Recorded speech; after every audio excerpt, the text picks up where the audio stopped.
Welcome to our channel. Today we how to restore menu overlay layering in CSS, beginner guide step by step clearly. To restore menu overlay layering in CSS, start by opening your CSS file. Identify the class or ID associated with your menu overlay. Add a position property to the CSS rule.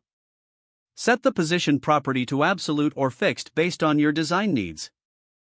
In the same rule, ensure you set the z-index property.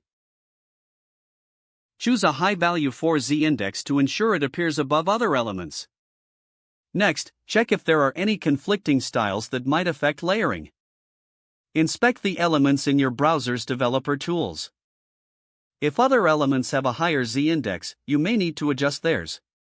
Consider setting z-index on parent elements if necessary. Next, add a background color to your overlay to increase visibility. If the overlay is still not visible, ensure the display property is set to block or flex. Test the menu overlay on different screen sizes. Use media queries to adjust the styles if necessary. After applying the changes, refresh your browser to see the results. Continue tweaking the design until you achieve your desired look.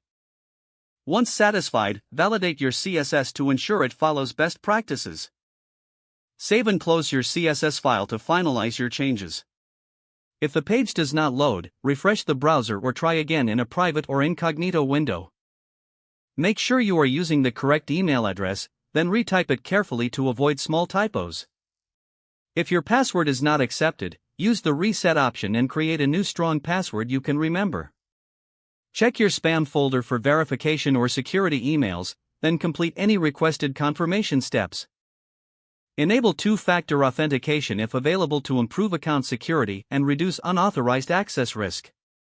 After signing in, review your profile details so your contact information and settings are accurate and current. If you see an error message, note it down and try again after restarting your device and internet connection. Log out when you finish, especially on shared devices, to keep your account and payment information secure. If the page does not load, refresh the browser or try again in a private or incognito window. Make sure you are using the correct email address, then retype it carefully to avoid small typos. Don't forget to like this video and subscribe to our channel for more step-by-step tech guides.